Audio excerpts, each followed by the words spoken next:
Assalamualaikum warahmatullahi wabarakatuh.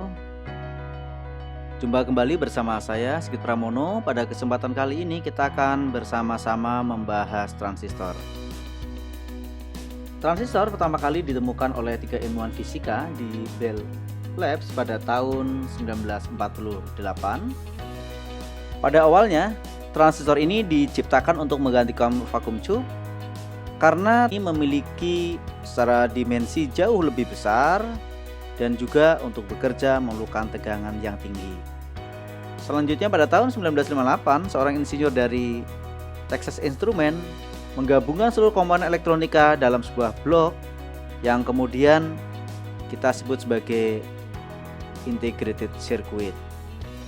Dan sekarang ini jutaan transistor dikemas menjadi sebuah chip yang kita sebut microprosessor. Transistor merupakan salah satu komponen aktif yang dibuat dari bahan semikonduktor tipe N dan tipe P yang disusun secara NPN maupun secara PNP. Pada simbol NPN, arah arus menuju keluar, dan pada simbol PNP, arah arus menuju ke dalam. Untuk proses pembuatan fabrikasi pelanar transistor memerlukan tahapan-tahapan tertentu. Pada tahapan ini, sebuah chip semikonduktor tipe N dengan lapisan permukaan silikon oksida dibentuk. Kemudian proses difusi digunakan untuk membuat wilayah tipe P.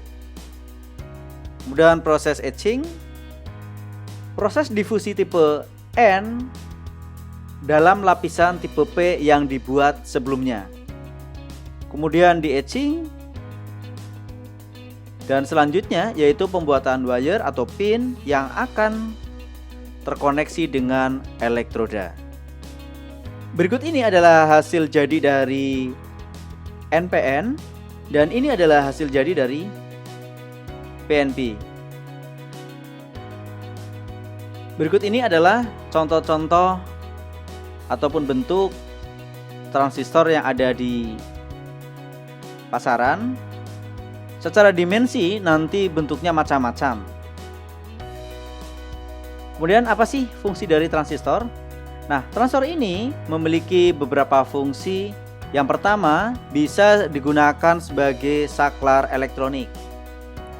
Kemudian bisa sebagai penguat arus, penguat tegangan, regulasi tegangan, maupun sebagai penguat sinyal atau osilator. Konfigurasi transistor dilihat dari sinyal input dan outputnya nanti terbagi menjadi 3. Yang pertama yaitu basis bersama. Cirinya, input ada di emitor dan basis, kemudian output ada di kolektor dan basis. Basis dipakai secara bersama-sama. Kemudian yang kedua yaitu emitor bersama. Sinyal input nanti berada di emitor sama basis. Outputnya ada di kolektor dan emitor. Dan di sini input dan output sama-sama menggunakan emitor, sehingga disebut sebagai emitor bersama. Dan konfigurasi yang ketiga, sinyal input ada di basis sama kolektor, kemudian outputnya ada di emitor sama kolektor.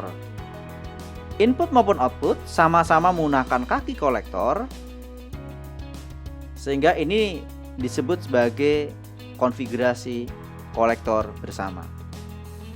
Pada konfigurasi basis bersama, penguatan dinotasikan dengan alfa, dengan besaran penguatan yaitu delta arus kolektor dibagi dengan delta arus emitter. Dari gambar yang ada bisa kita lihat bahwa arus emitor sama dengan arus basis ditambah dengan arus kolektor.